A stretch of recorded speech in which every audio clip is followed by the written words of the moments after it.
今天做的這個香煎豬排，我3個孩子都非常愛吃，做法又簡單，而且又香又嫩的，真的瞬間光盤。喜歡的朋友可以去試做一下哦。這是1斤的梅花肉，然後買的時候老闆娘已經幫我這樣子片好了。像這種豬排最好選擇這種比較嫩一點的部位啊，也可以用里脊或者是前腿肉都可以。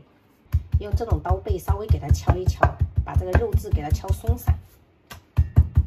就是片的時候也不能太厚啊，就是這种薄薄的，大概就是1-2厘米這樣。像這樣挑鬆散点，要比较入味。處理好過後，我們就醃制一下，加入蔥薑，1勺鹽，适量的白胡椒粉，大半勺蚝油，1勺半左右的醬油哈，给它充分拌匀哈。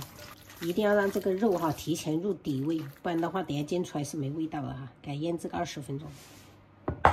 接下來我們再拍一點大蒜，然後切末，再準備這種小半個的洋蔥，我們一樣給它改刀切揪。最後我們再切一點蔥花，這3樣都是為了增色增香的。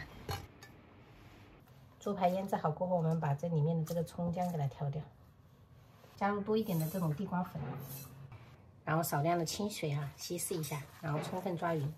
地瓜粉的粘性會比較高，然後你看它牢牢的鎖在這個豬排上面，给它煎出來它表面就比較脆一點。最後我們就封一點油，锁住水分，油溫4成6左右哈，我們就下入這個醃制好的豬排，保持中小火煎。這種豬排就是吃多少煎多少，一頓吃完，然後所以我還留了1塊，晚上就是用來煎着吃，小朋友可以配粥。有個地形我們就給它翻面哈，可以借助鏟子這樣子稍微壓一壓哈，熟的會比較快。我們中小火煎了6分鐘左右，像這樣表皮有一點硬化了，這個狀態就可以了啊。我們先給它高火，这樣过後這些油就不需要太多了，直接給它倒出來可以炒菜。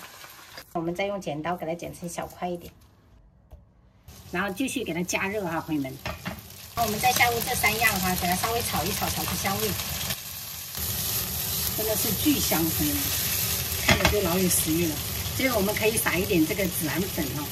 還有熟白芝麻點綴，然後翻炒個幾下就可以出鍋了啊！這已經迫不及待了。今天做了一個西紅柿炒蛋，然後白灼生菜、乾煎豬排，這個真的很香，小朋友很喜歡哈。然後白灼蝦，湯的話就是紫菜肉片湯，我們就這樣吃。一聞就能聞出來，絕對是孜然味。對的，孜然。好香哈！爸爸，這肉好香。這種感覺。豬排。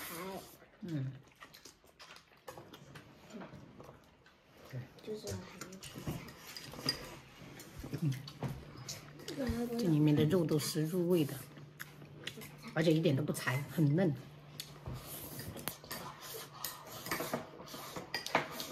吃慢一點，寶貝。慢一點，別着急啊。